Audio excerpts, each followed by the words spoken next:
मैं अभिसार शर्मा। मैं मोदी सरकार से एक सवाल पूछना चाहता हूं कि आप किसानों से बातचीत करने का ढोंग क्यों रच रहे हैं।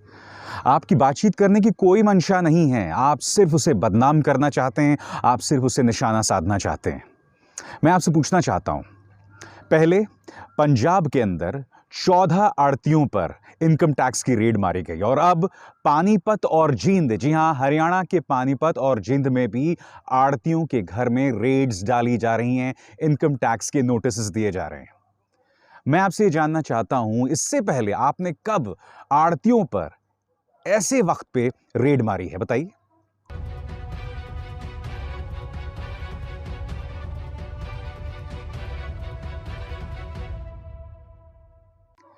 ये सरकार दोस्तों शालीनता की तमाम हदों को पार कर रही है।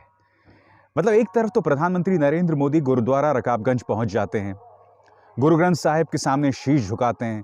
बहुत ही अच्छा नजारा था, बहुत ही सौम्य नजारा था। मगर दूसरी तरफ क्या होता है? दूसरी तरफ आप वो संस्थाएं या वो आड़तीए जो कि किसानों की मदद करते हैं, उनके घर में अब आप इनकम टैक्स की रेड्स मार रहे हैं, उन्हें इनकम टैक्स नोटिस भेज रहे हैं। क्या इस सरकार को बस ऐसे ही राजनीति करनी आती है? जो विपक्षी दल के नेता हैं, आप उनके घर इनकम टैक्स की रेड्स मारते रहे, चलिए बात समझ आती है। जो स्वयंसेवी संस्थाएं हैं, आप उन्हें टारगेट करते हैं, जो कि आपसे सवाल करते हैं, वो बात भी समझ आती है। मगर जब आप किसान से बातचीत कर रहे हैं, जब इतने राउंड की बातचीत हो रही है और आने वाले दिनों में भी बातचीत होती रहेगी, तब आप आड़तियों पर इनकम टैक्स के रेड्स क्यों मार रहे हैं? आज ये सवाल पूछा जाना चाहिए कि ये सरकार चाहती क्या है। देखिए, आप दोहरे मापदंड नहीं अपना सकते और आप दोहरा खेल भी नहीं खेल सकते। यानी कि एक तरफ तो आपने मीडिया के जरिए किसान को बदनाम करने का हर पैंतरा अपनाया, दूसरी तरफ आप उससे बातचीत भी करना चाहते हैं। एक तरफ आप उसके समर्थक गुटों के खिलाफ इनकम टैक्स की रेड मारते हैं और दूसरी तरफ आप कहते हैं अन्नदाता जो है वो हमारा माई बाप है। देखिए, ये दोहरी चीजें नहीं हो सकती हैं। और आप जानते हैं, वो किसान जो है वो बहुत ही शालीनता से, अहिंसात्मक तरीके से अपनी बात रख रहा है। आप जानते होंगे कि इन्होंने फेसबुक पर अपना पेज बनाया था। दबाव डलवाकर फेसबुक ने वो पेज ही हटवा दिया किसानों का और बहुत ही शालीनता से वो अपनी बातें रख रहे थे वहां पर। फिर जब सोशल मीडिया में बवाल हुआ तो फेसबुक को शर्म आई, बेशर्मों को शर्म आई और उन्हें आखिरकार उस पेज को फेसबुक पर बहाल करना पड़ा। और मैं इसमें भारतीय जनता पार्टी सरकार का हाथ इसलिए मानता हूं क्योंकि आप जानते हैं, फेसबुक की एक एम्प्लॉय हुआ करती थी अंकी दास। वो कितनी करीब थी बीजेपी की, सब जानते हैं। फेसबुक के अंदर बजरंग दल का पेज चल सकता है। फेसबुक ये भी कह सकता है कि साहब, हम जहरीले प्रोपेगेंडा को इसलिए नहीं हटाएंगे क्योंकि हमारे बिजनेस पर असर पड़ेगा। मगर वो किसान जो अहिंसात्मक तरीके से सिर्फ अपनी बात रख रहा है, उसके फेसबुक पेज को ही डिलीट कर दिया जाए। तो मैं आपसे जानना चाहता हूं ना कि ये बातचीत कैसे हो सकती है? ये उससे संवाद कायम करने का जरिया कैसे हो सकता है? सरकार को ये खेल खेलने बंद करने चाहिए। या तो आपको स्पष्ट कर देना चाहिए कि हमें किसान से बात ही नहीं करनी, ठीक है? फिर आप अपना प्रोपेगेंडा चलाते रहिए। या फिर दूसरी तरफ, अगर आप बातचीत कर रहे हैं तो पूरी ईमानदारी से करिए, उसे बदनाम मत करिए। वो हमारा अन्नदाता है। और देखिए, बदनाम करने के कई तरीके हैं आपकी स्क्रीन पर दोस्तों। न्यूज 18 ने कल एक कार्यक्रम चलाया और उसका लब्बो लबाब अगर हम एक सेंटेंस में कहें, एक पंक्ति में कहें, तो वो ये कि 57% किसानों का मानना है कि किसानों को अपना आंदोलन बंद करना चाहिए। ठीक है साहब, मगर आप जानते हैं न्यूज 18 का मालिक कौन है, सर्वे सर्वा कौन है? ये शख्स मुकेश अंबानी। और आप भी जानते हैं कि इस वक्त किसान ने किन 3 उद्योगपतियों के बॉयकॉट का ऐलान किया है? मुकेश अंबानी, गौतम अडानी और अनिल अंबानी। क्यों? क्योंकि इन तीनों की संपत्ति, इन तीनों की आय, इन तीनों की किस्मत पिछले 6 साल में दिन दोगुनी रात चौगुनी तरक्की कर रही है। इसलिए किसान जो है उन्हें टारगेट कर रहा है। और अब इनका जो चैनल है वो ये चला रहा है कि अधिकतर किसान इस आंदोलन से खुश नहीं है। ये कॉन्फ्लिक्ट ऑफ इंटरेस्ट नहीं है, ये विरोधाभास नहीं है। आप क्या समझते हैं साहब? कुछ दिनों पहले इसी चैनल ने चलाया था कि सिंघू बॉर्डर पर ये जो आंदोलन चल रहा है उसके चलते अब तक 3,500 करोड़ का नुकसान हो चुका है।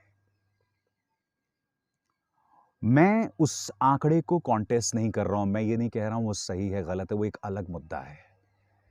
मुझे प्रॉब्लम इस बात पर है, आप जो प्रोपेगेंडा चला रहे हो, अगर आपको बातचीत करनी है तो सलीके से बातचीत करिए। क्योंकि देखिए एक बात समझ लीजिए, वो किसान तो नहीं झुकने वाला, ये बात मैं समझ गया हूं। वो नहीं झुकने वाला है, वो वहीं पे टिका रहेगा। ठीक है, आप चाहे उसे जितना भी बदनाम करते रहिए, आप उसे खालिस्तानी बताइए, आप उसे देशद्रोही बताइए। वो किसान अगर किसी ठेले पर पिज्जा निकाल के बाकी भूखे किसानों को पिज्जा खिला रहा है या बर्गर खिला रहा है, तो उसको लेके भी प्रोपेगेंडा चलाया जाता है कि देखो ये किसान जो है फुट मसाज करवा रहा है, जिम कर रहा है, पिज्जे और बर्गर खा रहा है। तो तुम क्या चाहते हो? और ये सवाल मेरा मोदी सरकार से नहीं है, इस देश की अग्रणी जाति के जो लोग हैं, मेरे जैसे लोग घर में बैठ के जो ज्ञान देते हैं, उनसे तुम क्या चाहते हो? आज से कई महीनों पहले, कई साल पहले जंतर मंतर पर तमिलनाडु का किसान आया था। उसने पेशाब और टट्टी खाई थी। जानते हैं कि नहीं आप? उसने पेशाब और टट्टी खाई थी अपनी बेबसी दिखाने के लिए। यही नहीं, उसने मुंह पर चूहे रखे थे, मरे हुए चूहे रखे हुए थे, यह बताने के लिए मैं कितना बेबस हूं। तब क्या आपका दिल पसीजा था? तब क्या जंतर मंतर में उस किसान के हक के लिए आप उतर के आए थे, जो अब आपको इस बात पर आपत्ति है कि वो पिज्जा और बर्गर खा रहा है? मैं एक बात स्पष्ट कर दूं, 2 दर्जन से ज्यादा किसान ठंड में ठिठुरकर मर चुके हैं इस आंदोलन में। और मैं बात कल बता चुका हूं, इनमें से कई लोग वो हैं जिनकी उम्र मुझसे भी कम है। तो मेरी हाथ जोड़ के प्रार्थना इस देश की जनता से, इस देश की सरकार से, कि किसान को बदनाम ना करें। अगर आपको उसके साथ संवाद करना है तो सलीके से संवाद करें। दोस्तों, आप जानते हैं उस किसान को मुख्यधारा की मीडिया से समर्थन नहीं मिल रहा, मगर वो बहुत ही नायाब तरीके से सरकार का विरोध कर रहा है। आपको याद होगा, लॉकडाउन के दौरान मार्च के महीने में प्रधानमंत्री नरेंद्र मोदी ने ऐलान किया था कि फलाना तारीख को थाली बजाओ ताली बजाओ। याद है ना कि नहीं आपको? और उसके बाद भारत की जो जग हंसाई पूरी दुनिया में हुई थी उन तस्वीरों को लेकर। क्योंकि उसके बाद क्या हुआ था, जैसे ही लोग सड़कों पर आ गए थे, थाली ताली बजाने लग गए थे, उसके बाद कोरोना का प्रकोप और बढ़ गया था। अब किसान क्या कह रहा है कि प्रधानमंत्री नरेंद्र मोदी जो अपनी अगले मन की बात कर रहे हैं, उसी दौरान किसान आपसे अपील कर रहा है कि हम थाली भी बजाएंगे, ताली भी बजाएंगे, ताकि प्रधानमंत्री नरेंद्र मोदी के मन की बात उस शोर में दब जाए। देखिए एक बात मैं स्पष्ट कर दूं, मैं जानता हूं कि जब प्रधानमंत्री ने हम सबसे थाली और ताली बजाने की अपील की थी, तो मैंने भी बजाई थी ताली, और वो ताली मैंने बजाई थी देश के स्वास्थ्य कर्मियों के लिए।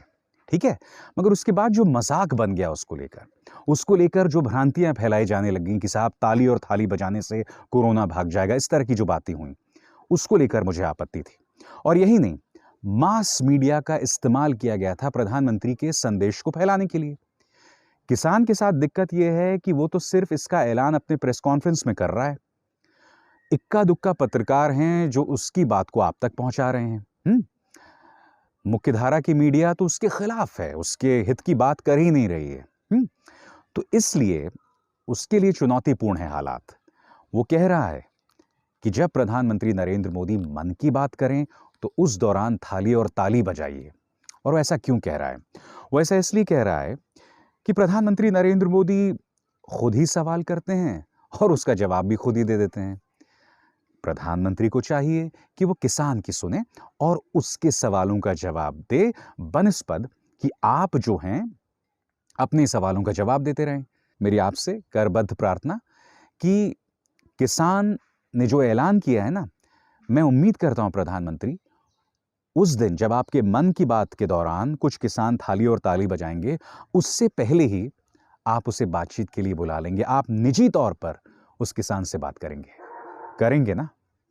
और जैसे मैंने कहा ना, किसान झुकने नहीं वाला है, क्योंकि न्यूज़ क्लिक के अमय तिरोडकर ने महाराष्ट्र के नासिक में बात की है कई किसानों से। करीब 40 किसान संगठन जो हैं 21 दिसंबर को नासिक से रवाना हो चुके हैं और वो रुख कर रहे हैं दिल्ली का। क्या कह रहे हैं वो किसान? अमय तिरोडकर ने उनसे बात की, आइए सुनते हैं। मोदी सरकार 2014 से आज तक किसानों का जो दाम है वो दुगना करने की बात बार बार कर रहे हैं, लेकिन जो उसका हमी भाव एमएसपी मिलना चाहिए उसके बारे में कुछ नहीं बोलते। और एमएसपी निश्चित होना चाहिए।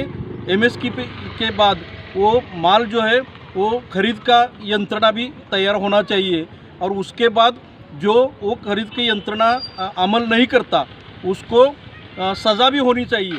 ते काही सरकारनेच काय केलं काय नाही, इथून वा शेतकरी सगळा बुडवासारखा व्यापारी वर्ग वाणे मार्ग त्यांचा भाव चढावून दिला, शेतकऱ्यांचा काहीच झाला नाही। 8-15 दिवस चाललं ते मार्केट, 5-6 हजार रुपये लगेच 1000, 1500, 2000 असेच झालं। आता बी खूप शेतकऱ्यांनी अजून बी कांदे लावून दिले, काहींनी ते बेभावात जाऊन राहिले। आणि काही अशा शेतकऱ्यांनी शेतकरीला आणलं, उळे भरून आणले, चांगल्याने ते उळे टाकले, 4-4 पाहिले ते झाले 50-50, 40-40 हजार रुपयाचे नुकसान। आम्हाला वाटतं की एवढे आम्ही आता पुढच्या 26 तारखेपासून बसलो आहे। आज कमीत कमी शेतकरी जे तिथं आहेत, जवळजवळ 55 लाखाच्या आत बाहेर शेतकरी आहेत, त्याला संपूर्ण महाराष्ट्रातून पाठिंबा देण्यासाठी आम्ही आता दिल्लीला जाणार आहोत। ठिकठिकाणाला मुक्काम पण आहेत आमचे। त्यांनी जे कायदे केलेले आहेत ते रद्द व्हावा अशी आमची मागणी आहे। आतापर्यंत सरकारने काही त्याच्यावर निर्णय घेतला पाहिजे, मोदी सरकार कुठल्याही प्रकारे निर्णय घेत नाही। म्हणून आज संपूर्ण महाराष्ट्रात जो एक रस्ता आहे तो रस्त्यावर बसणार आणि जोपर्यंत निर्णय लागत तोपर्यंत कुठल्याही प्रकारे आम्ही हलणार नाही असं आमचं मत आहे। जी हाँ, वो किसान पीछे नहीं हटने वाला। सरकार को भी समझना होगा कि अगर आपको उससे संवाद करना है तो सलीके से संवाद कीजिए, उसे बदनाम मत कीजिए दोस्तों। और आप जैसे कई लोग, मध्यम वर्गीय परिवार से लोग जो इस देश के कॉन्शियंस कीपर बताए जाते हैं, जो इस देश की आवाज की नुमाइंदगी कई बार करते हैं, मैं जानता हूं कि आपके व्हाट्सएप पर उस आंदोलन का मजाक उड़ाने के लिए कई चीजों का प्रचार प्रसार हो रहा है। मगर जैसे मैंने कहा ना, तमिलनाडु के उन किसानों को याद रखिए जिन्होंने मल और पेशाब पिया था अपनी बात को रखने के लिए, और उन 2 दर्जन से ज्यादा किसानों की याद रखिए जो अब हमारे बीच नहीं हैं, जो सिंघू बॉर्डर और रात में ठिठुर कर मर चुके हैं, कई जिनकी उम्र मुझसे भी कम है। उन्हें याद रखिएगा। दोस्तों, दूसरा मुद्दा जो मैं आपके सामने लेकर आया हूं वो एक ऐसा मुद्दा है जिसे मैं खासा गंभीरता से लेता हूं, वह है कोरोना। खबर यह है कि ब्रिटेन में कोरोना का अब एक उग्र रूप सामने उभर कर आ रहा है। आज जो मैं सवाल आपके सामने रख रहा हूं कि क्या भारत इसके लिए तैयार है, क्योंकि बोरिस जॉनसन जो कि ब्रिटेन के प्रधानमंत्री हैं, वो 26 जनवरी को भारत आने वाले हैं विशेष मेहमान के तौर पर। आपको याद होगा, नमस्ते ट्रंप के चक्कर में भारत ने, ये बताया जाता है कि कम से कम 1.5 महीने की देरी से इंटरनेशनल फ्लाइट्स को बंद किया था। क्यों? क्योंकि ट्रंप आने वाले थे, नमस्ते ट्रंप होने वाला था। उस चक्कर में आपने एक तो गुजरात में लंबा चौड़ा आयोजन किया और इंटरनेशनल फ्लाइट्स को बंद करने में देरी की। नतीजा यह हुआ कि भारत में कोरोना जो है वो बहुत जोरों से फैला। अगर भारत ने उस वक्त 1.5 महीने पहले बंद कर दी होती इंटरनेशनल फ्लाइट्स, तो हो सकता है कि भारत में कोरोना का वो उग्र रूप हम ना देखते जो हमने देखा था। अब बोरिस जॉनसन जो हैं वो विशेष मेहमान के तौर पर आने वाले हैं 26 जनवरी को। हमारे स्वास्थ्य मंत्री क्या कहते हैं, देखिए आपकी स्क्रीन पर। Don't create panic over imaginary situation, काल्पनिक हालात पर अफरा तफरी ना मचाएं, ये हमारे स्वास्थ्य मंत्री हैं। आपको याद होगा जब कोरोना आया था शुरू में, और जब राहुल गांधी ने यह सवाल उठाया था, और यह फरवरी की बात है, तब भी यही महाशय ने कहा था कि नहीं साहब, कोरोना को लेकर बेवजह अफरा तफरी ना मचाएं, ये कोई बहुत गंभीर बात नहीं है। ये इन्हीं के शब्द थे। अब ये कह रहे हैं कि काल्पनिक हालात को लेकर आप बेवजह अफरा तफरी ना मचाएं। ये बात अलग है कि अब भारत सरकार ने फैसला किया है कि 22 दिसंबर से 31 दिसंबर के बीच में ब्रिटेन से आने वाली तमाम फ्लाइट्स को जो है वो कैंसिल कर दिया जाएगा। यही नहीं, महाराष्ट्र ने, चूंकि आप जानते हैं मुंबई जो है वो देश की फाइनेंशियल राजधानी है, उद्धव ठाकरे सरकार ने भी ये ऐलान किया है जो उस वक्त आपके स्क्रीन पर है। उद्धव ठाकरे सरकार ने किया है कि 22 दिसंबर से लेकर 5 या 4 जनवरी तक नाइट कर्फ्यू होगा महाराष्ट्र के अंदर, क्योंकि आप जानते हैं कि महाराष्ट्र, मुंबई जो है इसका खमियाजा भुगत चुका है। मगर जो सवाल मैं आपके सामने रख रहा हूं कि जब कोरोना की पहली लहर भारत में आई थी, तो उस वक्त एक तो हमने देरी से जो है इंटरनेशनल फ्लाइट्स को बंद किया।